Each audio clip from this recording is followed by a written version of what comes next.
우리가 이제 앞의 시간에 마음에 대한 이야기를 좀 토론해보자 라고 해서 부모님들 뭐 서로 자기소개 이렇게 인사하시면서 마음과 관련한 여러 이야기 했습니다.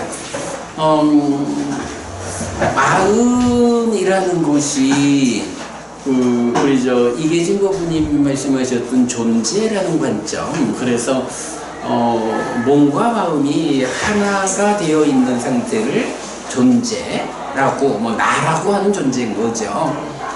그렇게 존재로서 내가 살아간다. 그래서 우리가 산다라는 것이 무엇냐라고 하면 내가 세상을 만나는 이야기다.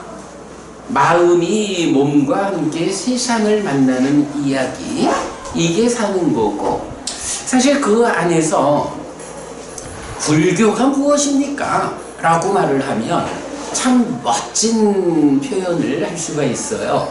불교는 한마디로 사는 이야기입니다. 내가 세상을 만나는 이야기, 마음이 몸과 함께 세상을 만나는 과정의 어디에 어떤 문제가 있어서 괴로움이 생겨날까? 라고 말하면, 존재라고도 말하고 중생이라고도 말하는 마음이 몸에 구속되어 있는 이런 중생으로의 삶, 그 안에 결국 문제는 삶이 괴롭다라고 하는 이 문제 상황이죠. 어떻게 나라는 존재에게 괴로움이 생겨나서 자라나는가 라는 부분으로 삶을 설명하는 것, 이게 불교의 말하자면 절반. 그래서 불교 교리로는 연기, 12연기라고 하는 게 바로 요거죠. 자, 요렇게 괴로움이 생겨나 자라나는 측면, 연기, 불교의 절반. 그런가 하면 이제 거기에 이런 문제의 자리자리에 어떻게 대응해서 그 문제를 해소함으로써 괴로움이 생겨나지 못하고 자라나지 못하게 하느냐, 괴로움을 소멸하느냐. 사실은 이게 불교의 나머지 절반인 거예요. 저는 불교 안에 최상위 개념이 있다 라고 말을 해요. 많은 사람들이 나는 누구인가? 라고 나라는 존재성을 규명해 가는 걸로 불교의 의미를 집중하는 것을 보게 되죠. 그런데 사실은 경에 의해서 부처님이 말씀하시는 것은 나는 누구냐라는 걸로 당신 가르침에 중심을 삼지 않아요. 자, 이렇게 내가 존재라고 하는 삶을 살아가고 있다. 그런데 그대 어떤가? 그대의 삶은 지금 괴로운가? 행복한가? 괴로울 것인가? 행복할 것인가? 라는 이 측면을 놓고, 자, 내가 누구인가? 라고 하는 이 주제는 참으로 알기 어렵다. 내가 깨달아서 정말로 오염되지 않은 마음의 눈으로 보아서 나는 누구인지를 그대들에게 설명한다. 내가 알려주는 대로 나는 누구인지에 대한 답은 구해라. 그리고 정작 그대들이 해야 할 일은 괴로울 것인가? 행복할 것인가?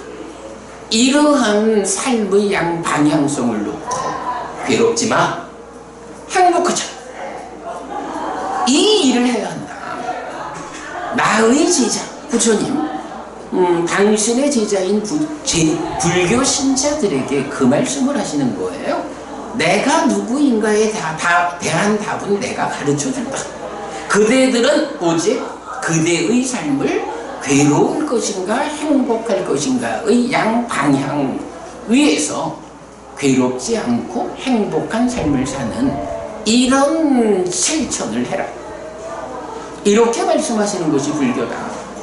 그런 가운데에서 바로 이렇게 삶의 과정에서 괴로움이 생겨나는 이 과정을 설명하는 교리가 연기, 12연기고, 어떻게 그 문제를 해결하고 고멸, 괴로움을 소멸할까, 행복해질까 라는 그 방법으로 제시되는 것이 팔정도다.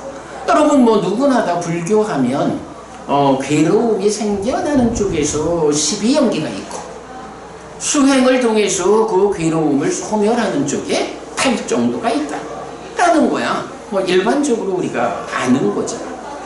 바로 고와 고멸이라고 하는 이 최상위 개념에서 어떻게 괴로움이 생겨나고 어떻게 괴로움이 소멸할까 라고 하면 바로 고, 고집, 고멸, 고멸도라고 하는 사성제, 네 가지 성스러운 진리가 이런 방법으로 불교 안에서 진리라는 이름으로 나타났죠.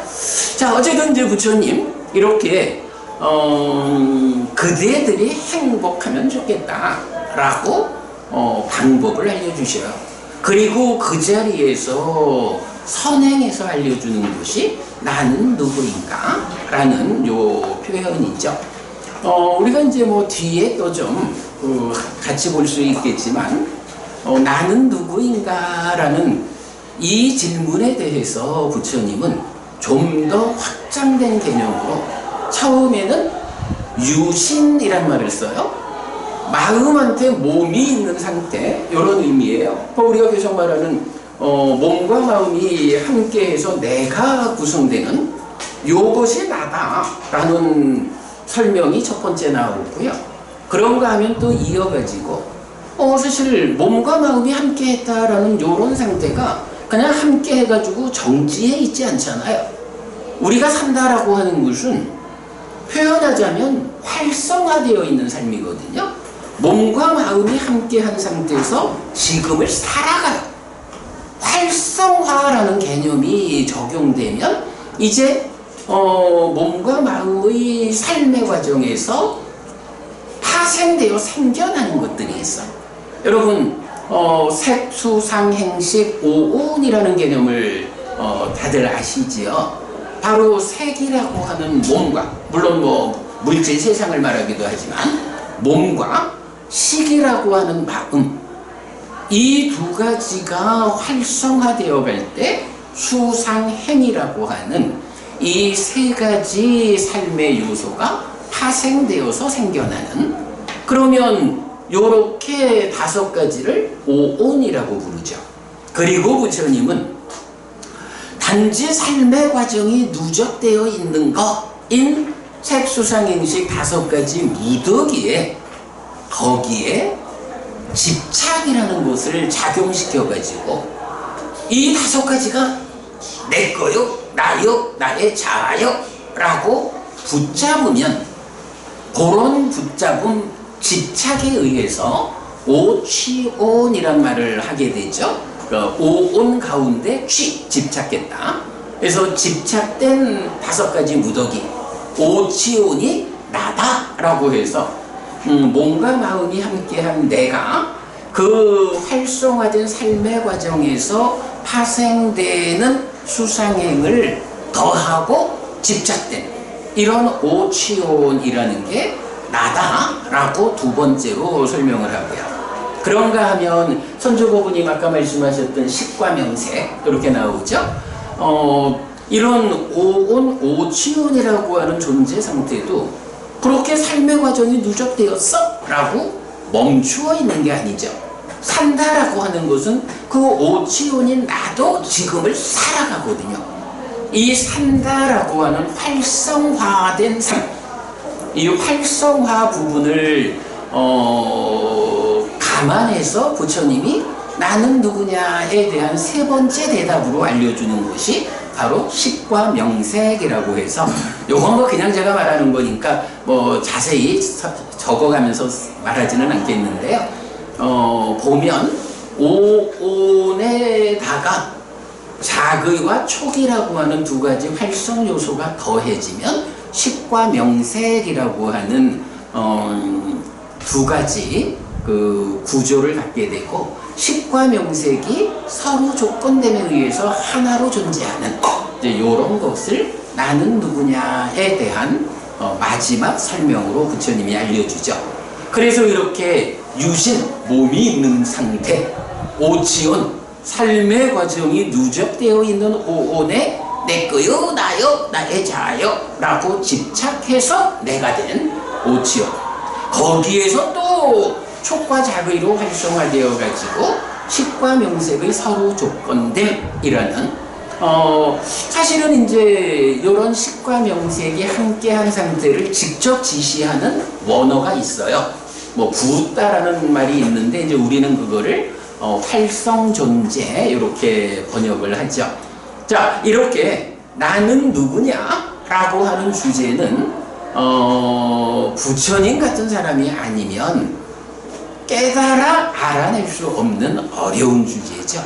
그래서 그 부분은 부처님이 직접 내가 깨달아서 알고 있는 것을 가르쳐 준다 라고 해서 답을 주고, 그리고 그대들은 바로 그러한 나라는 존재 위에서 그대가 괴로울 것인가 행복할 것인가.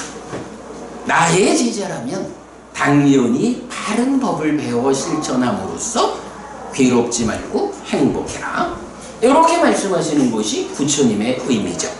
사실은 이제 여기서 괴로움이라고 말할 때는 뭐 기본적으로 생로병사라는 괴로움도 포함하고 있죠. 그러니까 뭐 저도 그렇고 여기 계신 모든 분들이 그렇고 앞으로 몇십 년 세월이 지나다 보면 결국은 우리가 이 늙음이 더 진행돼서 끝내 죽어야 하는 이런 괴로움까지도 다 포함한 일체의 괴로움에 대해서 괴롭지 마, 행복하자, 이런 답을 주고 이끄는 게 부처님의 가르침 불교다. 그래서 우리가 불교의 최상위 개념이라고 괴로울 것인가 행복할 것인가 이렇게 말을 하고 있죠. 자, 어쨌든 뭐 이렇게 부처님은 나는 누구냐에 대한 답을 먼저 주시면서 행복하자, 이래 말씀을 하고 있다. 자, 그런 가운데서 이제 오늘 우리가 알아보려는 주제가 있죠. 바로 그 나는 누구냐를 구성하는 가장 첫 번째 이야기, 마음한테 몸이 있는 상태, 요것이 달리 말하면 마음이 몸에 구속되어 있는 이런 상태가 나기 때문에 뭐 그런 나에 대해서 이해해야 하는 필요성 때문에 오늘 뭐 몸은 뭐 좀 그렇다 치고 뭐 몸이 병이 들면 병원에 가가지고 의사의 도움을 받으면 된다 치고, 그러나 마음의 병이 들면 이 병은 병원 가서 고칠 수가 없어, 뭐 정신과 가가지고 정신과 약 먹으면 되지 라고 말할 수 있지만, 윤 교수님 사실 정신과 약을 먹기 시작하면 그거 회복이 잘 안 된다고요. 한번 정신과 약이 들어가서 어떤 마음의 문제를 다스리기 시작하면 그때부터 몸에서 그 생산되던 호르몬도 생산 안 된다군요. 그래서 한번 그렇게 길이 들어버리면 죽을 때까지 먹어야 된다군요. 그런 방법으로 마음을 다스리면 안 되거든요. 마음 자체를 직접 다스려가지고 마음의 문제를 해결해야 하죠. 이런 측면 때문에 우리가 마음이 무엇인지를 직접 알아야 하고, 그렇게 마음이 알려지면 이 마음의 문제 상태에 어떻게 대응할 것인가 라는 방법을 알게 되는 거죠. 자, 그래서 마음을 아는, 마음이 무엇이냐 하는 거 오늘 우리가 공부할 거고요. 그런 상태에서 마음의 문제를 어떻게 해결할까 라는 부분, 지난달 우리 윤 교수님 말씀하셔가지고 수행 이야기 먼저 좀 보고 그랬는데, 앞으로 어제는 죽을 때까지 해야 하는 게 이 공부죠. 자, 그런 측면으로 마음 이야기 좀 시작해 보겠습니다. 우선 한 가지 질문을 좀 하겠습니다.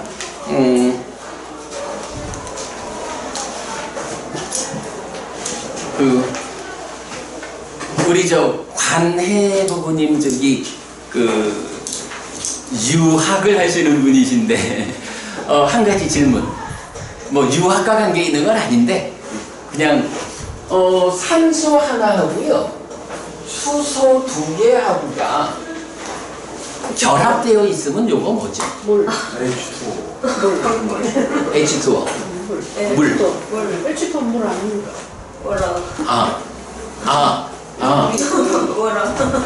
요게 요렇게 결합되면 H2O다. 네, 그럼 물. 물이다. 오케이.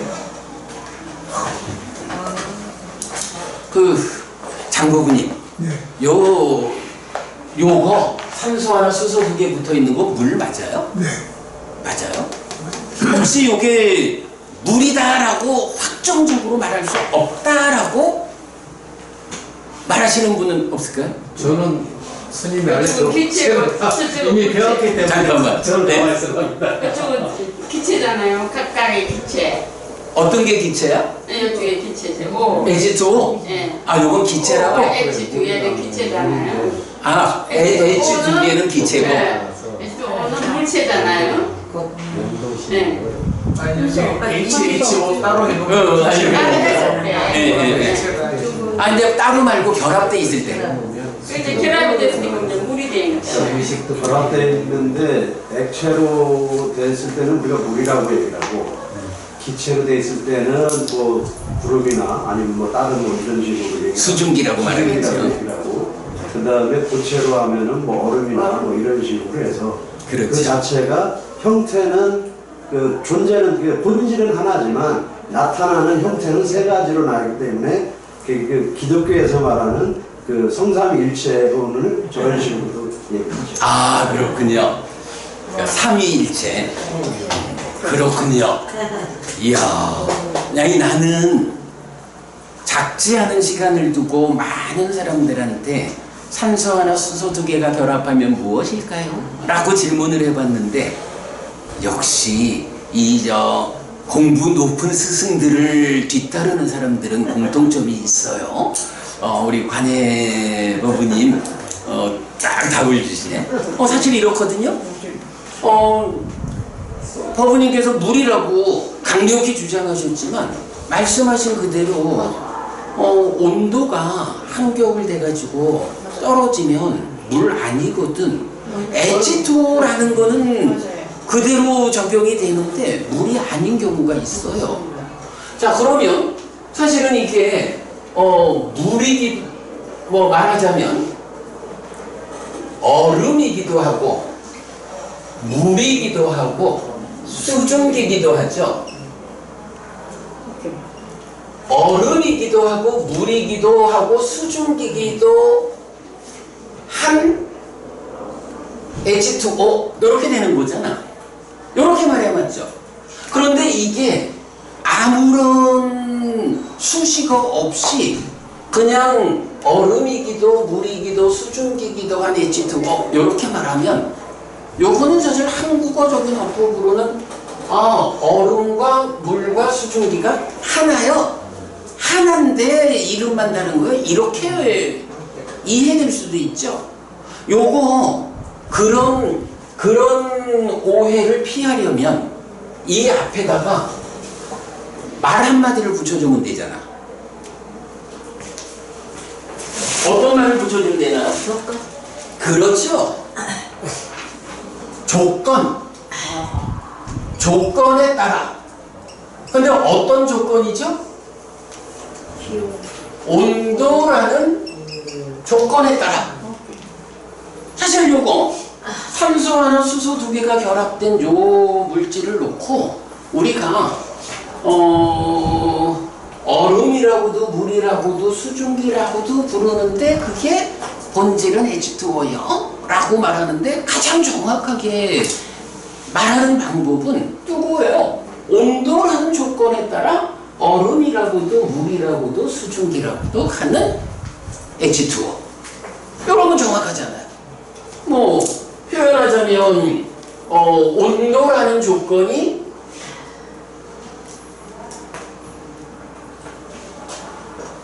0도씨보다 아래로 내려가면 얼음이라는 현상으로 존재하게 되죠. 그런가 하면 제로부터 100도라고 하는 요 중간에 있으면 물이라고 불리는 현상으로 존재한다고요. 그리고 온도라는 조건이 100도를 넘어가 버리면 수증기 이렇게 불리죠. 요거를 보면 이런 표현을 저는 할 수 있겠어요. 산소 하나 수소 두 개가 붙은 것은 H2O라는 동질성. 그죠? 이건 동질성이라고 말해도 좋겠죠? 이런 동질성 위에 얼음이라고도 물이라고도 수증기라고도 하는 차별성. 이렇게 말하면은 이게 어떤 경우에든 하나요. 이렇게 말하는 것도 아니고 어떤 경우에든 서로 달라. 이렇게 말하는 것도 아니고 본질적으로는 H2O라고 하는 동질성을 갖는 건데 그게 조건에 따라서 현상적으로는 물로도 얼음으로도 수증기로도 이렇게 차별적으로 불리잖아요. 요거는 그럼 어떻게 볼 수 있나요? 산소 하나 수소 두 개를 결합을 시켰어. 그랬더니 온도에 따라서 물도 그러니까 얼음도 물도 수증기도 생겨났어. 이렇게 생겨나는 측면을 말해주고 있죠. 그런데 우리가 사실 얼음, 물, 수증기 이거를 동질성 위에 차별성 이렇게 알아야 하는 이유는 뭔가요?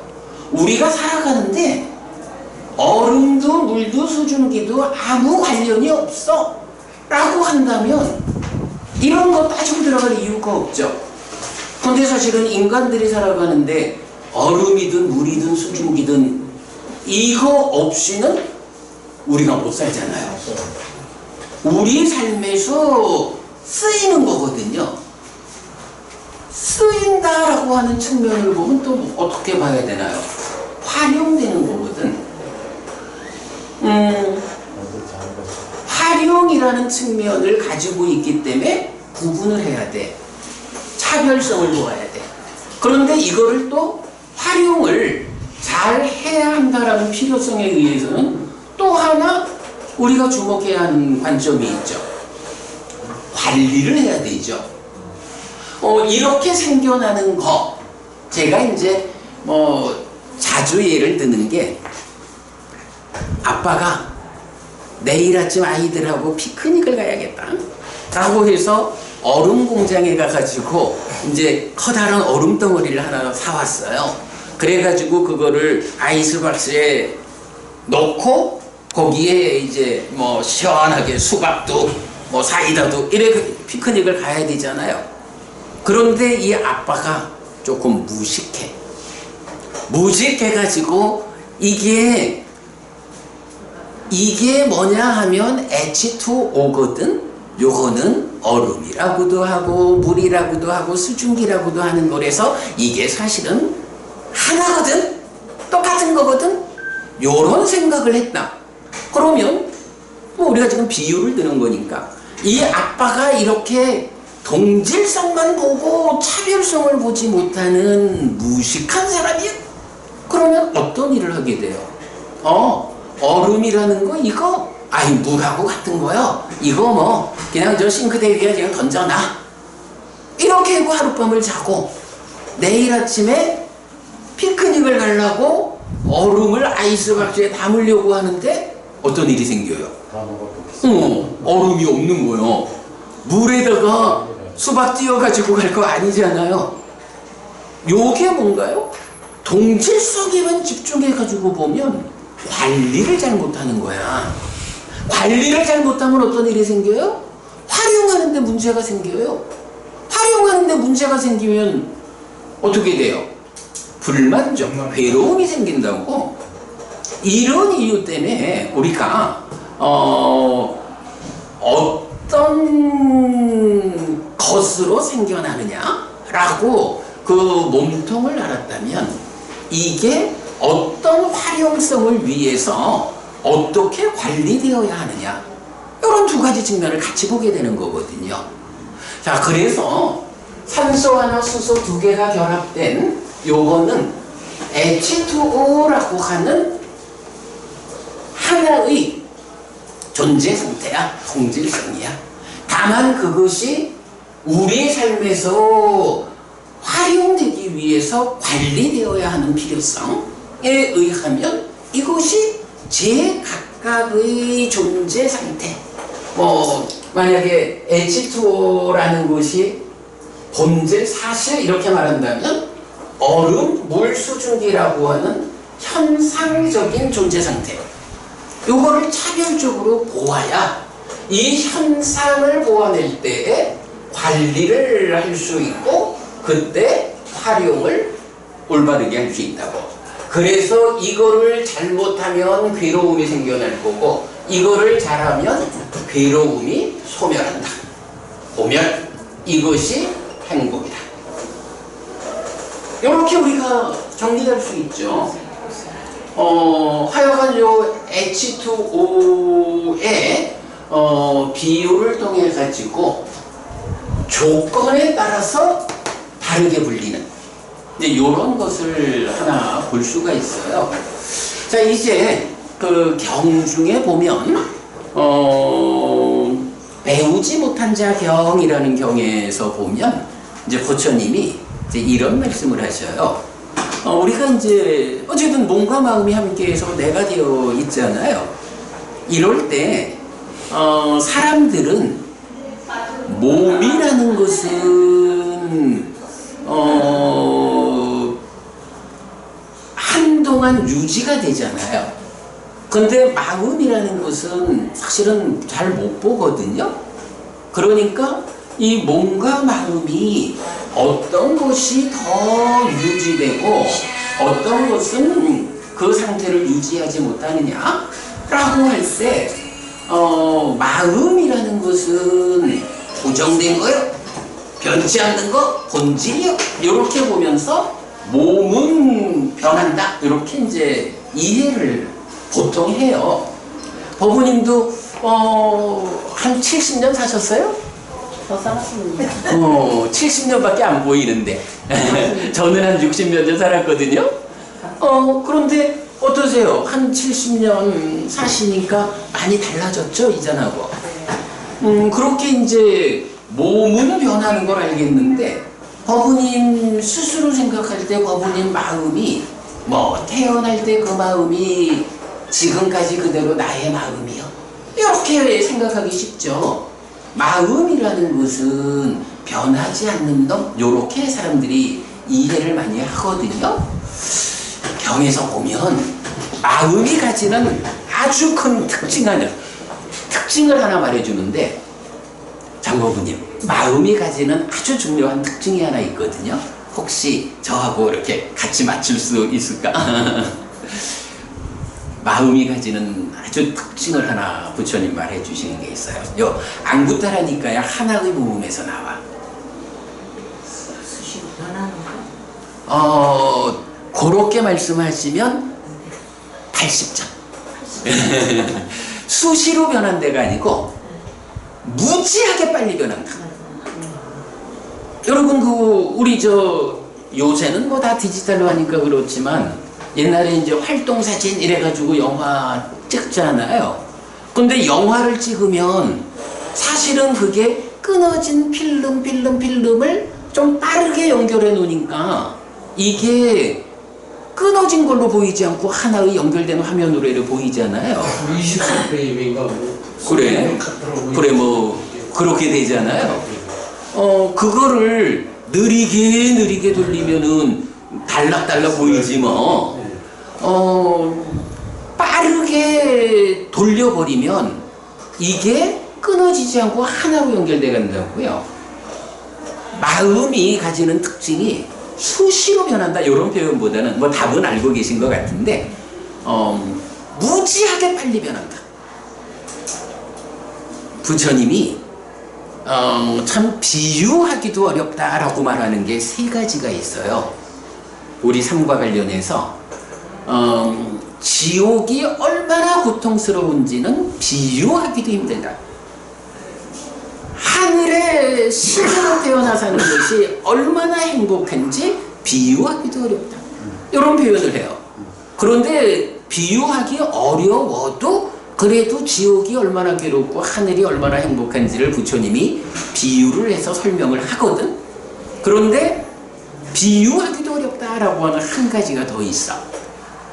마음이 얼마나 빨리 변하는지는 비유하기도 어렵다. 이렇게 나오는데 경 어디에서도 마음이 얼마나 빨리 변하는지를 비유해 주지도 않아. 그러니까 정말로 특별한 하나는 마음이 얼마나 빨리 변하는지 요거거든요. 그러니까 사람들은 그렇게 생각을 하는 거야. 마음은 수시로 변하는 게 아니라 무지하게 빨리 변해. 비유도 할 수 없을 만큼 빨리 변하는데 그렇게 빨리 변하다 보니까 사람들은 활동 사진을 보면서 영화를 즐기듯이 마음이 변한다고 생각을 안 하는 거야. 그러니까 몸은 변해가는데 마음은 변하지 않는다 라고 사람들은 보통 말을 하는 거예요. 그런데 부처님이 배우지 못한 자 경에서 바로 그 부분을 지적한다고. 정말로 그대들이 그런 측면으로 보자면 차라리 몸을 변치 않는 거라고 말해라. 몸은 1년, 2년, 길면 100년도 어쨌든 나의 몸이라고 하는 하나의 정체성을 가지고 유지되지 않느냐. 몸을 변치 않는 거라고 할지언정 마음은 그렇게 말하면 안 된다. 마음은 무지하게 빨리 변하는 거다 라고, 마음이 빨리 변하는 것이다 라는 요 관점을 놓치면 안 된다 라는 이야기를 해주거든요. 우리가 뭐 나중에 이제 윤회 이야기를 할 때도 그렇고 힌두교도 윤회를 말하잖아요. 근데 힌두교에서는 그 윤회를 어떻게 설명하냐 하면 변하지 않는 마음이 있다는 거야. 요거 신의 분신이라는 거야. 아뜨만 이렇게 부르는 거죠. 신의 분신이어서 변치 않는 고정불변의 실체인 마음이 몸이라고 하는 무상한 거, 변하는 거, 요 데리고 살다가 얼만큼 살다 보면 몸 버리고, 여러분들 절에 가면 그런 비유 많이 하잖아. 옷이 낡으면 버리고 새 옷 갈아입듯이 몸 버리고 새 몸 받는, 이런 표현하는데 사실은 이런 표현은 힌두교적인 관점이야. 이제 요거 건드리지 마세요. 부처님은 그 마음에 대해서 너무 빨리 변해가지고 우리가 그 변화를 감지하지 못할 뿐이지 마음은 한순간도 머물지 않는다. 이렇게 설명하는 거거든요. 하여간 마음이 가지는 특징은 굉장히 빨리 변하는 거다. 그래서 힌두교는 변치 않는 존재가 윤회한다 이래서 상견 이렇게 말하고, 불교는 변화하는, 삶의 과정을 누적하며 변화하는 연기된 식이 윤회한다 이렇게 윤회를 설명하는 방법이 달라요. 네, 이렇게 이제 마음이 변하는 거다라는 관점을 놓치지 않기로 하고요. 자, 이렇게 H2O가 얼음, 물, 수증기라는 차별성을 갖는 이유는 뭐냐 하면 바로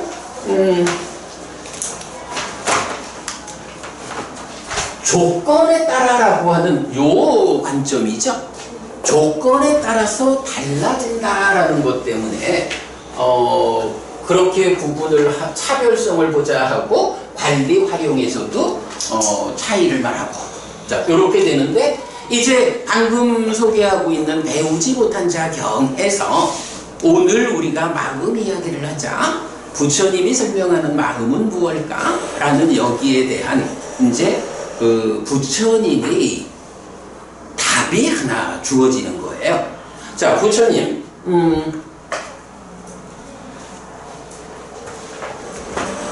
이제 경에서 이런 표현을 하세요.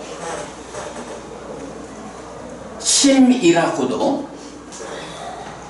의라고도 식이라고도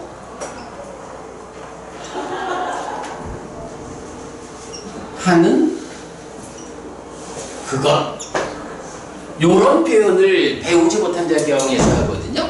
일단은 마음은 이렇게 빨리 변하는 거요 라고, 뭐 차라리 몸을 그래도 한 100년이라도 유지되는 거니까 차라리 그걸 항상하다고 말해라.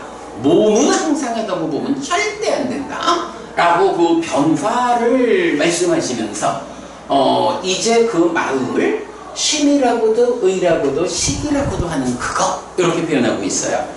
요거 요렇게 연결되지 않을까요? H2O라는 그거, 얼음이라고도 물이라고도 수증기라고도, 이렇게 똑같은 구조를 보여주죠. 그런데 이제 요거를 그냥 요 문장만 가지고 보면 어때요? 예를 들어서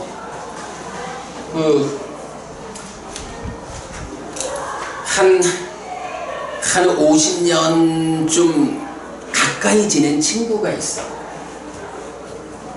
이 가까이 지낸 친구를 우리말에서 뭐라고 표현하죠? 친구라 하고, 또 버지라고도 하고, 중마고. 중마고 좋고,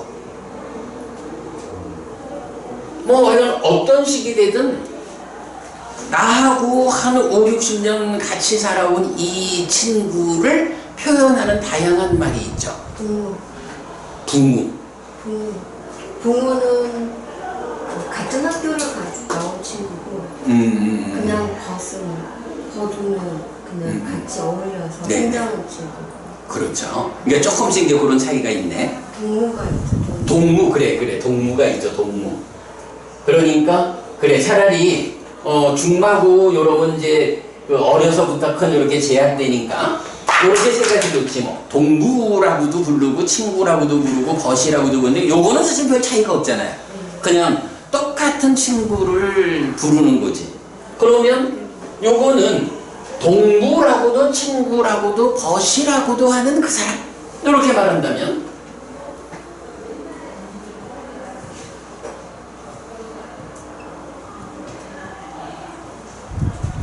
말한다면 요거는 동무하고 친구하고 벗이라는 게 사실은 하나를 이름만 달리고 부르는 거거든요.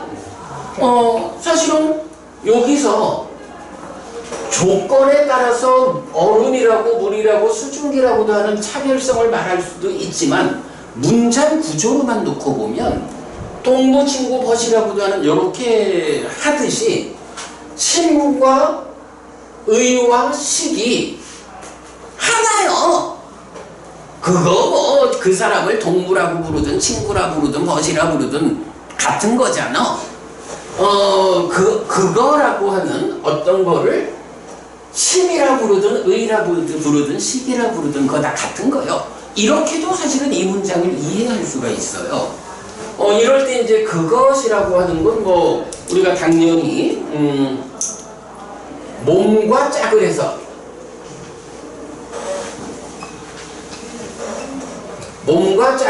나를 구성하는, 이렇게 말할 때는 요거를 우리말로는 뭐라 그래요? 요걸 마음이라는 거죠. 근데 이제 이게 불교 경전 안에는 우리가 부르는 마음이라는 요 단어가 없어요. 이 마음이라는 단어가 없이 그 몸과 짝을 해서 나를 구성하는 요 우리말로 마음이라고 하는 요거를 부르는 방법이 심이라고도 의라고도 식이라고도 세 가지로 부르는 거야.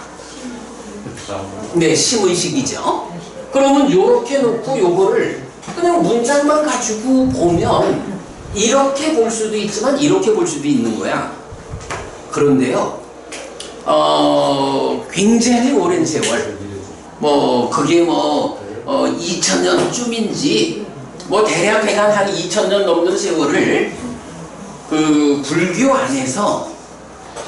안에서 심이라고도 의라고도 식이라고도 하는 그것을 어떻게 해석했냐 하면 동무는 친구와 법과 같은 거요라는 요런 식으로 해석을 했어요. 그래서 이제 우리 특히 초기 불교 공부를 하는데 보면 뭐 여러 주석서 뭐 이런 데에서 보면 심과 의와 식은 같은 것이다, 하나다, 요렇게 해석을 하고 경을 본다고요. 그래가지고 이제 그런 심의식을 하나의 관점으로 보고 경을 볼 때 경이 해석되는 모습이 있어요. 그런데 이제 문제는 이렇게 같은 것이라고 간주하고 경을 보면 이제 많은 경들을 해석할 때 불교가 뭐라고요?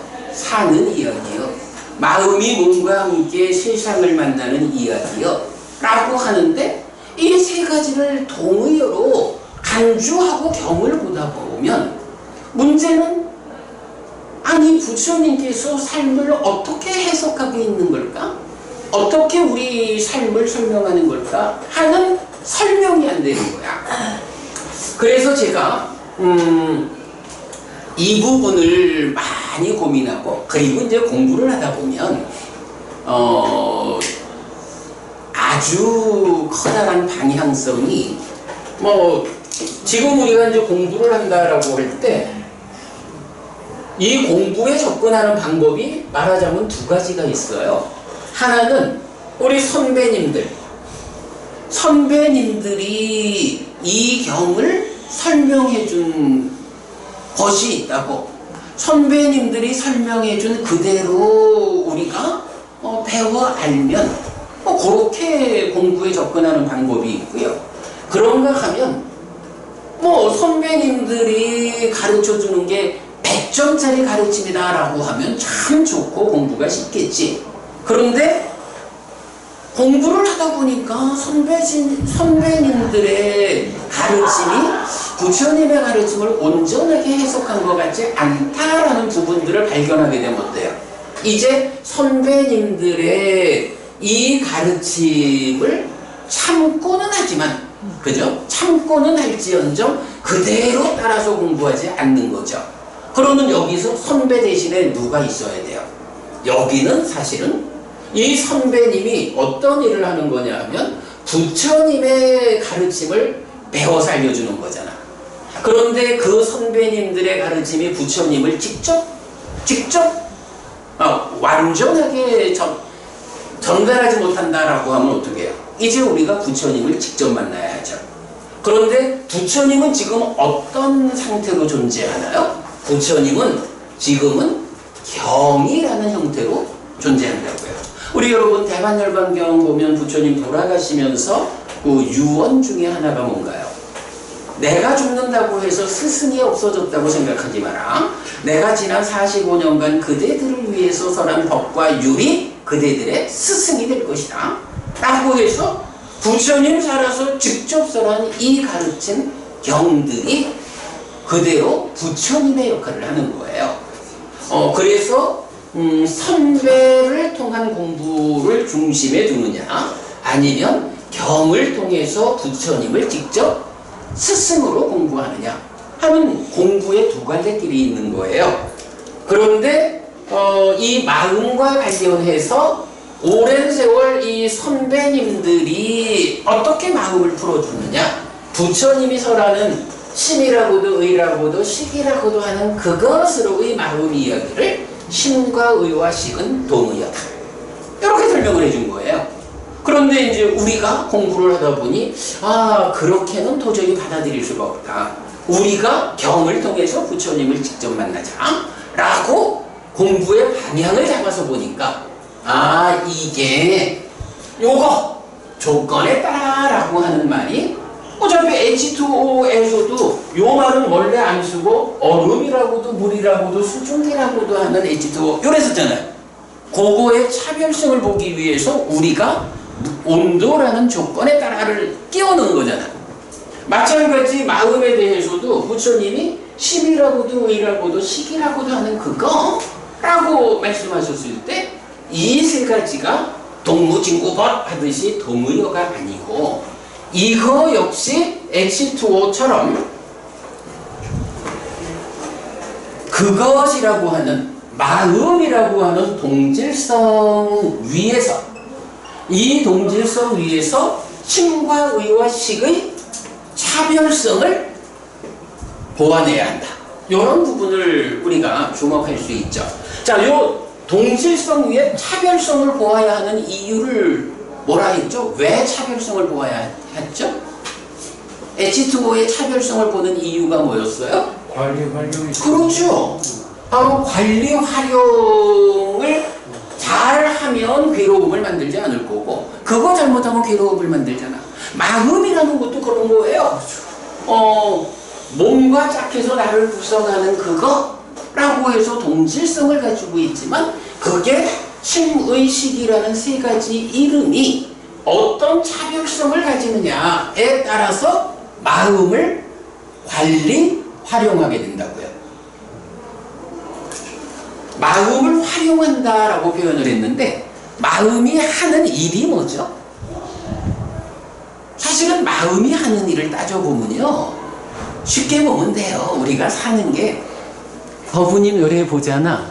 법부님 제가 보면 법부님을 보는 걸 뭐라 해요? 아는 일을 하는 거죠. 인식한다고 하죠. 이렇게 법부님을 보아가지고 알면 아까 법부님 소개하실 때 어른은 그러니까 스승이 훌륭하셨고 뭐 우리 여동생이 좀 이랬고 라고는 말씀하셨는데 정작 자기소개는 안 했어. 법부님 성함이 김오경입니다. 김오경 구스럽자 현출년 때문에. 아 그러시군요. 그러면 아니 우리가 산다라는 게 이렇게 이제 김법부님을 보면 그 본다 인식한다라고 하면 아 내 앞에 누가 있다? 누구지? 아 김법부님이네. 이렇게 인식하는 일을 하잖아요. 인식하는 일을 누가 해?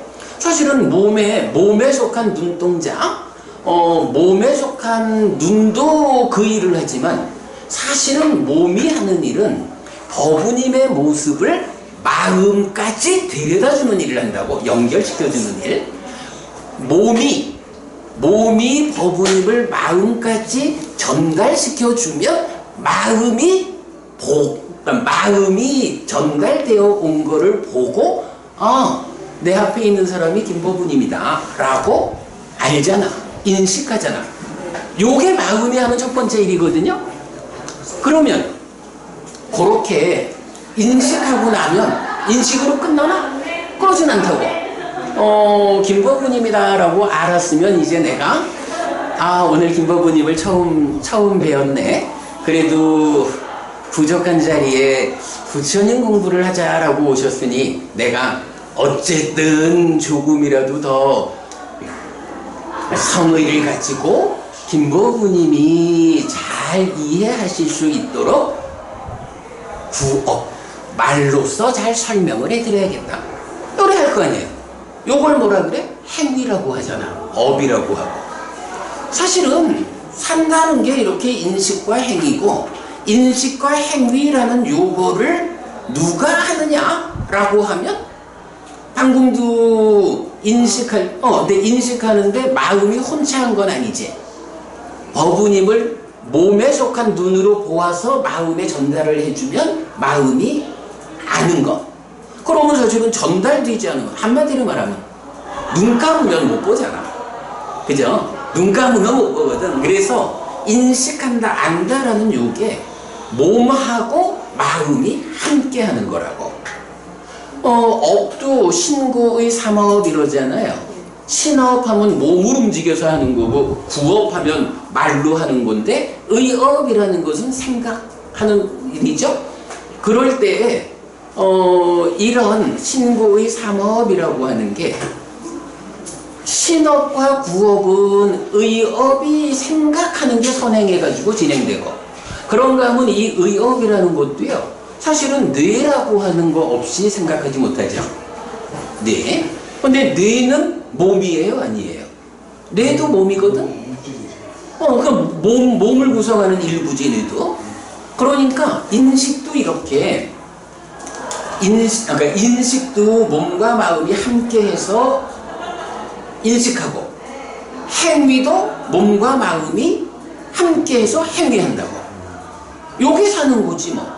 그럴 때에 이제 오늘의 초점으로 마음이 무슨 일을 하는 거요? 라고 하면 어쨌든 인식하고 행위하고 하는 이 일을 하는 거죠. 인식하는 일과 행위하는 일 두 가지를 마음이 하는데 요거를 혼자 하나? 아니요. 몸과 함께 해. 요런 거죠. 자, 그렇게 이제 활용이라고 하는 측면이 인식하는 것과 행위하는 요 두 가지로 활용을 하는 거라고. 그러면 이 활용을 잘 하려면 이 마음도 관리가 돼야 되잖아요. 우리가 공부를 해서 여러분 오늘 우리가 이렇게 마음이 무엇일까? 라는 거를 진짜 대학 강의하듯이 이렇게 어려운 방법으로 공부를 하는 것도 뭐예요? 내가 마음이 무언지를 정말 부처님이 말씀하시는 대로 잘 배워 알아야 내가 인식을 할 때 아주 그 탐진치에 오염되어 가지고 잘못 인식해 가지고 악업을 짓고, 행위할 때 탐진치가 또 오염돼 가지고 잘못 악업을 짓고, 이래서 괴로움을 만드는 걸 안 하려고 공부하는 거잖아요. 그럼 이렇게 우리가 공부를 한다? 또 배운 그대로 앉아서 호흡을 보면서 스윙을 하자. 이래 나가는 게 다 뭐예요? 바로 알고 행위하는, 인식과 행위라는 두 가지 활용을 잘 하기 위해서 마음을 관리하는 거잖아. 그죠? 공부라는 거. 바로 이런 인식과 행위라는 활용을 잘 하기 위해서 노력하는 그게 관리라고. 그런데 여기서 이게 심의식이 차별성을 갖는다 라는 거, 그 부분을 우리가 배제하고 심의식은 하나야 이렇게 접근해가지고 그런 관리가 잘 될 수 있을까? 활용이 잘 될 수 있을까? 자, 바로 이런 문제 때문에 우리는 오랜 전통에서 선배님들이 부처님 가르침을 정확히 보지 못해서 조건에 따라 라고 하는 부분을 가지고 해석하지 못하고 문장 그대로만 보아가지고 심의식을 동의어라고 보았던 이런 문제 상황을 우리가 극복하는 거죠. 자, 그래서 이제 여기에 조건에 따라 이런 말이 들어가면 되죠. 조건에 따라 심이라고도 의라고도 식이라고도 하는 그거 하고, 이 조건에 따라서 차별성이 알려지고 그 차별성 때문에 관리 활용을 잘 해서 괴로움을 소멸하는, 행복을 실현하는 이런 일을 할 수가 있는 거죠. 자, 그러면 이런 상태에서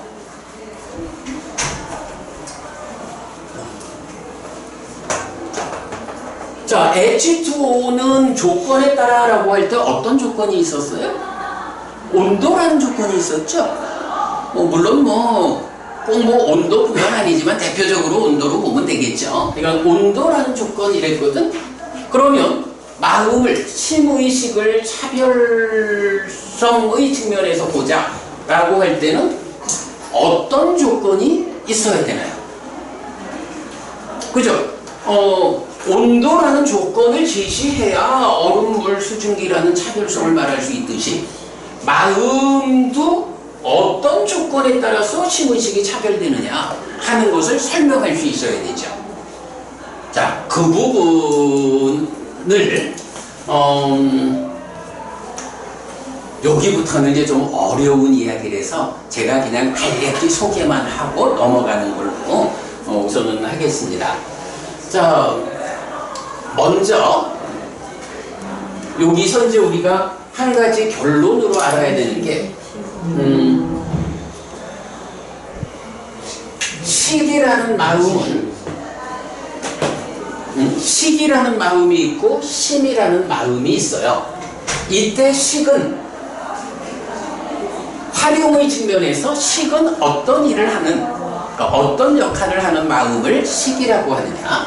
자, 활용의 측면 인식과 행위 두 가지였죠. 식이라는 마음은요, 이제 경에서 제가 좀 유식하게 원어를 써서 말하자면 위자나띠 윈냐나 라고 해서 분별해서 안다 분별해서 안다라고 해서 식이라고 합니다. 분별해서 안다라는 게 뭐예요? 버부님하고 버부님을 이 사람과 이 사람은 다른 사람이요, 이렇게 구분해서 아는 게 분별해서 아는 거잖아요. 사전을 찾아보면 그렇게 분별해서 아는 것을 지시하는 단어가 인식이에요. 그래서 식이라고 하는 말은 경전에서 정의하기를 인식하는 게 식이요. 보아서 분별해 아는 거, 그게 식이요. 그래서 식은 일단 인식하는 마음이에요. 뭐 인식하는 마음 이래도 되고 뭐 아는 마음 이래도 되죠. 그런가 하면 심이라고 하는 이 마음은 이제 그 경에서 여러분 우리 저 십악업과 십선업이라는 게 있죠. 뭐 대부분 다 천수경 하실 건데 천수경에서 보면 살생중재, 그러니까 살생중재 금일참회, 투도 중재 금일참회, 사음 망어 양설 악구 기여 간탐중재 진해중재 치암중재 나오지만 이제 요것만 이제 사견으로 바꾸면 요게 십악업이거든요. 십악업을 짓는 원인 조건이 무엇냐 라고 할 때 경에서 뭐 탐진치다, 뭐 비열이작이다, 그리고 잘못 지향된 심이다, 이렇게 표현을 해줘요.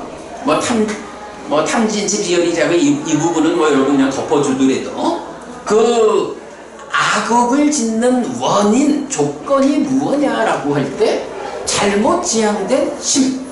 심이라는 마음은 어떤 마음이냐 하면 몸과 말과 마음으로 업을 짓는 마음인 거예요. 마찬가지 십선업의 원인 조건이 뭐냐라고 할 때도 무탐무진 무치 여심 열이작의 그리고 바르게 지향된 심 이래가지고 심이라고 불리는 이 마음은 업을 짓는 마음, 행위하는 마음이라. 이게 이제 경전에서 정의 되는 거예요. 그런가 하면 자, 식이라고 하는 마음은 그 자체로 인식하는 거고 심이라고 불리는 마음은 그 자체의 성질이 행위하는 마음이잖아요. 그런데 그 김보부님, 아까 우리 살펴봤지만 마음이 일반적으로 작용을 할 때, 뭐 인식하고 행위할 때 마음 혼자 인식하고 행위하고 한다고 안 했죠. 마음이 몸과 함께 인식하고 마음이 몸과 함께 행위했죠. 네. 그러면 사실은 이제 사실은 그거를 우리가 일반적으로 말할 때는 뭐 몸과 함께 한다라는 표현 잘 안 하고 그냥 뭐 마음이 하지 이런 식으로도 표현 많이 하잖아요. 네. 마음 이야기를 할 때는 이렇게 본질적으로 아는 일을 하는 마음, 식, 행위하는 마음, 심, 이런 본질적 역할이 주어지는데 여기에서 빼놓을 수 없는 게 식도 몸과 함께 하는 상태가 있겠죠. 식도 그러니까 몸과 함께 인식해. 심도 몸과 함께 인식해. 요런 심이라는 마음, 식이라는 마음이 차별적이지만 그러나 그 마음이 일반적으로 작용할 때는 몸과 함께 작용하더라. 요걸 알죠? 그 몸과 함께 작용하는 뭐 아는 일을 하든 행위를 하든 몸과 함께 작용하는 요 상태를 싸잡아가지고, 그러니까 식과 심 구분하지 않고 싸잡아가지고 부르는 말이 있어. 몸과 함께 작용하는, 달리 말하면 몸과 함께 인식하고 몸과 함께 행위하는 요런 마음을 부르는 말이 있어. 그건 뭘까요? 심이라고도 의라고도 식이라고도 했는데 여기서 심은 행위하는 마음이요, 식은 아는 마음이요, 의는 뭐지? 여기 나오잖아. 의는 뭐지? 이럴 때 이 의는 심도 몸과 함께하면 의라고 부르고 식도 몸과 함께하면 의라고 부르는. 그래서 식이 몸과 함께할 때 또는 심이 몸과 함께할 때 이 상태를 의라고 부른다고. 이렇게 되면 어때요? 심이라는 마음과 의라는 마음과 식이라는 마음, 요 세 가지가 제각각 몸과 짝을 해서 나를 구성하는 마음이라고 부르는 동질성 위에서 아는 일을 하는 거, 행위하는 거, 둘 모두가 몸과 함께 작용하는 거. 이런 세 가지의 차별성을, 세 가지를 구분해서 말할 수 있죠. 요게 바로 조건에 따라 차별된다라고 말할 때의 첫 번째인 거라. 어떤 활용, 어떤 일을 하느냐에 따라서 심과 식, 그리고 몸과 함께 하느냐의 여부에 따라서 심의식이 구분된다고요. 자, 요 점을 하나 보아야 하고요. 그 다음에 이제 이런 차별성에서 또 하나 보아야 하는 거는 이 마음들이 얼음도 물도 수증기도 하여간 조건들이 결합함에 따라서 생겨나잖아요. 아까 우리가 무상이라는 이야기를 했죠. 무상 뭐였었죠? 조건들이 결합해서 결과를 만드는 원리, 이렇게 말했잖아요. 그러하듯이 이런 차별성을 가지는 심의식 이것도 그 자체가 어떤 역할을 하느냐, 활용의 측면에서도 설명돼야 하지만 뭐니 해도 정말 김시인님 마음이 생겨나는 건가요? 생겨나지 않는 건가요? 이거 지난번에도 우리 한번 얘기해봤죠? 생겨나는 건가요?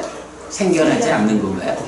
생겨나는 거죠. 그죠? 생겨나는 거죠. 이게 만약에 생겨나지 않는 거라고 하면 변하지 않는 거야. 근데 아까 시작하면서 말했지만 너무 빨리 변해서 변화를 실감하지 못하지만 변한다라는 게 부처님의 가르침이잖아요. 그러면 이렇게 생겨난다라고 하면 생겨나가지고 어떤 일을 하느냐 하는 것도 중요하지만 어떤 방법으로 생겨낼까 하는 요것도 필요하죠. 그래서 이제 그 식이라고 하는 마음은 이제 여러분 뭐 나중에 우리가 뭐 연기, 12연기 이런 공부를 좀 하게 되면 뭐 육내입처, 유배입처 이래서 안과 색을 연하여 안식이 있다 뭐 이런 식의 경전적인 용어를 이제 쓰게 되는데 우선은 이렇게 말할 수 있어요. 아까 제가 김보부님 보고 김보부님이라는 대상을 내 몸에 속한 눈이 빛으로 받아들여 가지고 식이라는 마음에 전달을 해줬잖아요. 그랬더니 식이라는 마음이 눈을 뜨고 보았기 때문에 김보부님이다 라고 인식했다고, 분별해 알았다고. 여기서 분명히 김보부님이지 김시인님 아니다 라고 구분을 해서 아는 거야. 그게 이제 식과 몸이 함께해서 안 거잖아. 그럴 때의 그 부분을 경은 뭐라고 말하냐 하면 몸과 마음이 함께한 것을 내입처라는 표현을 써가지고 내입처, 그러니까 인식의 주관을 말하는 내 입처가 인식의 객관 대상이 되는 김보부님을 보고, 그러면 이제 내가 김보부님이요 라고 알았잖아요. 요렇게 김보부님을 아는 고거, 김보부님이다 라고 이렇게 알게 됐는데, 요렇게 생겨나는 요것이 단순히 알미 아니고 아는 것으로의 마음이 생겨난다. 요렇게 경은 표현하거든요. 그래서 안과 색을 연하여 안식이 있다 라고 대상을 보고 아는 방법을 통해서 식은 생겨난다, 이렇게 표현을 하는 거예요. 식이라는 마음이 어떻게 생겨날까?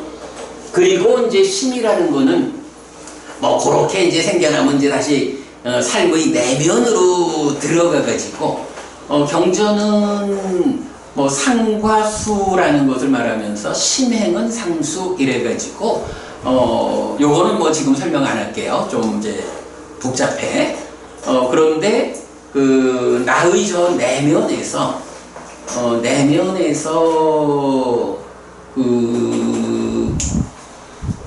일단 해피스님이 보는 자가 되어서 보이는 대상인 김보부님을 인식하면 첫 번째로 김보부님이다 라고 아는 식이 생기거든요. 그러면 그때 어떨까? 해피스님이 오늘 처음 만났지만 김보부님을 이렇게 보고 김보부님이다 라고 알면 거기서 해피스님이 기분이 좋을까 나쁠까? 말하자면 행복한 사람이니까 좋을 것 같아요. 그러겠죠. 제가 사실 좋아요. 그래서 이제 거기서 요렇게 보고서 아는 것으로 식이 생기면 이어져 가지고 여기서 이제 뭐 촉이라는 개념이 언급되지만 법부님을 보고 안 다음에 법부님을 보았기 때문에 해피스님한테서 즐거운 느낌이 생겨난다. 요런 느낌이 이제 생겨나는 거, 그거를 말하는데 그 느낌을 수라고 불러요. 그러면 이제 그 수에서 이어지는 과정에서 심행은 상수라고 해서 요렇게 이어지는 과정에서 심이 형성된다.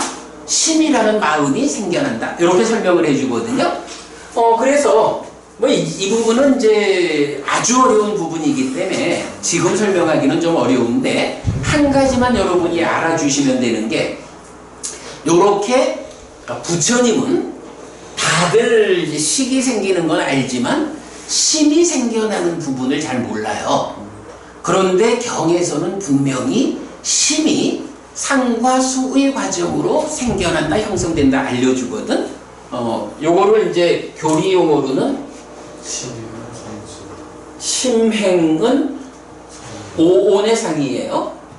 심행은 상수. 상과 수의 과정으로 심이 형성된다. 이렇게 알려주거든요. 여기서 한 가지만 분명하게 말씀드릴게요. 부처님은 12연기를 설명하실 때 바로 이런 심행은 상수라는 말을 통해서 상과 수의 과정을 통해서 심이 형성된다, 생겨난다 라고 알려줘요. 그런데 오랜 세월 동안 지웠네. 우리 그 선배님들이 요 문장을 어떻게 해석했냐 하면 심의 작용이 상과 수다 라고 거꾸로 해석을 해버렸어. 그러다 보면 어떻게 돼요? 상과 수의 과정으로 심이 생겨난다 라고 해서 생겨나는 조건을 설명하고 있는 요거를 이제 거꾸로 풀어가지고 심의 작용이 상수다 이렇게 하면 어떤 관점을 말할 수 있겠지만 심이라는 마음이 생겨나는 데 대한 부처님의 설명을 일단 감춰버린 거죠. 이때부터 생겨나는 일이 뭐냐 하면 특히 이제 대승불교로 오면서 저도 뭐 참 많은 분들하고 이 주제를 토론을 해보지만 마음이라는 게 생겨나는 겁니까? 생겨나지 않는 겁니까? 마음이라는 게 보통 이런 말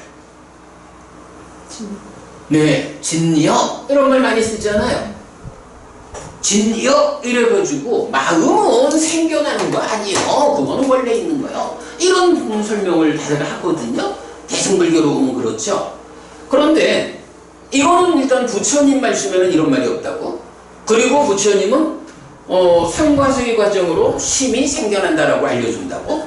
그런데 문제는 선배님들의 오랜 전통적 해석에서 이걸 거꾸로 풀어버리니까 뭐 마음의 작용이 뭐다 뭐 그런 거 다 어째도 좋은데 요점 하나는 부처님은 이 마음이 이렇게 생겨난다라고 알려주셨는데 그 부분이 불교 안에서 감춰져 버렸어. 자, 그러면 이제 사람들이 그렇게 말을 하게 되는 거예요. 마음이 생겨난다고? 그럼 부처님이 어떻게 마음이 생겨나는지 가르쳐 주셨을 거 아니야. 어떻게 마음이 생겨나? 부처님 그거 설명 안 해줬잖아. 이렇게 반론을 취할 수가 있어요? 근데 여러분 생각해 보자고요. 부처님이 마음이 생겨나는 방법을 알려주신 거는 감춰놓고, 그죠? 그건 감춰놓고 그 대답 밖에서 부처님의 설명을 찾으려고 하면 찾을 수가 있나요? 없다고. 오랜 세월 동안 우리 선배님들이 이거를 잘못 방향을 거꾸로 풀어가지고 마음이 어떻게 생겨나는 것인지에 대한 부처님 가르침을 숨겨버렸어. 그리고는 그 밖에서 찾으니까 마음이 생겨나는 이야기를 답을 찾을 수가 없어. 그러니 어떻게 돼요? 마음은 생겨나는 게 아니다 해서 세월이 지나가면서 마음 진여 이런 식으로 마음은 생겨나는 것이 아니다 라고 이해하게 되는 거죠. 사실은 불교 역사에서 가장 큰 오류가 바로 마음이 생겨난다라는 데 대한 부처님의 설명을 감춰놓고는 마음이 생겨나는 설명을 부처님이 안 했다. 그러니까 마음은 생겨나는 게 아니다. 그러면 그게 어떻게 돼요? 아뜨만이라는 개념으로 연결되죠. 아뜨만이라는 개념으로 가버리면 어떻게 되나요? 불교가 힌두화되었다. 이렇게 말하는 거죠. 자, 뭐 어려운 이야기 이제 요 정도만 하고 어쨌든 여러분 결론은 그렇게 말합시다. 그러니까 신의식이라고 하는 요것들이 이런 어떤 역할을 하느냐라는 활용의 측면이 설명되어 있고 그것이 어떻게 생겨난 것입니까? 라고 하는 생겨나는 과정도 부처님이 설명하고 있다. 의라는 건 뭐 이게 당연히 몸과 함께 하면 의가 생겨나는 거죠. 네, 요렇게 심이라고도 의라고도 식이라고도 하는 그것이라고 부처님께서 너무 빨리 변해서 비유할 수도 없는 이런 빨리 변하는 마음에 대해서 그러니까 우리들의 눈으로는 마음을 볼 수가 없는 거예요. 그거 부처님이 이렇게 동질성 위에서 차별성이라는 이런 두 가지 관점을 가지고 심이라고도 의라고도 식이라고도 부르는 그거 이 마음을 정의하고 있다. 네, 마음 이야기의 근본에서는 여러분 바로 오늘 설명드린 요 이야기 요 이야기를 여러분들 이해하시면 뭐 마음을 보는 그럼 이제 이렇게 알려지면 그 다음부터는 어떤 수행을 통해 가지고 어떻게 심이라는 마음을 관리하고 어떻게 의를 관리하고 어떻게 식을 관리하느냐 이제 이런 부분을 이어서 공부하는 것 그게 불교의 절반 이렇게 되겠죠. 뭐 요런 이제 그림은 그려놓고 있는데요. 아까 말씀드렸지만 그래 여러분 저기 또 어느 분이 좀 뭐 성함하고 연락처 좀 파악하셔서 알려주시면 이 책 없는 분은 제가 보내드리도록 그래야겠습니다. 자, 좀 어려운 이야기 오늘 했는데 어쨌든 뭐 이게 불교 공부에서 출발이라고 해야 할까요? 가장 어렵지만 여기서 잘못 출발하면 부처님 가르침에 바르게 접근할 수 없는 그런 중요한 주제 오늘 설명드렸습니다. 자, 오늘 제 수업 여기까지 할까요? 네. 고맙습니다. 자, 그러면 이제 우리 다음 달 모임은 오늘하고 순서를 바꿔서 제가 먼저 강의를 하고 그 다음에 이제 같이 토론하는 거로 하고요. 아까 그 윤 교수님 말씀 있으셨는데 우리가 지금 두 번째 토요일 날 모임을 하잖아요. 그런데 10월 두 번째 토요일은 학교의 시험 기간이라 하셨어요. 그래서 두 번째 토요일은 우리가 좀 공간을 할애받기가 좀 어렵다 하셔서 뭐 첫 번째거나 세 번째거나 다음 달 한 달은 좀 그 날짜를 수정해야 할 것 같아요. 여러분들 좀 어떠신가요? 네. 그 첫째 주가 좋을까요? 셋째 주가 좋을까요? 김시인님 너무 바빠서 이미 예정돼 있는 모임하고 없어요? 아유, 스님 시킨 대로. 그러면 우리 저 다음 달에는 추석은 지났고 10월달 그죠? 그러니까 추석 지난 주가 첫 주거든? 이게 바로 하는 것보다 근데 차라리 실제좀 해야 되겠네. 그래요. 그러면 10월 10월에는 뭐 연휴가 쭉 끼버리니까. 10월 달에는 세 번째 토요일 날 이렇게 우리 여러분 다시 뵙기로 하겠고요. 자, 마무리하겠습니다. 오늘 공부하느라 수고하셨고요. 이런 공부가 여러분의 삶을 갈수록 괴로움은 줄어들고 행복은 늘어나는, 그리고도 죽으면 하늘에 태어나는 그런 향상된 삶으로 이끄는 공부다. 오늘 공부하느라 수고하셨습니다. 다음 달 뵙겠습니다. 스님 괴로움이 줄어들지 않으면 스님 책임입니다. 책임까지는 몰라도 그 상황이 되면 우리가 더 의논을 할 수 있지. 그래서 왜 괴로움이 안 줄어들었을까 하고 더 따져볼 수 있죠. 뭐 그걸 책임이라 하면 책임지고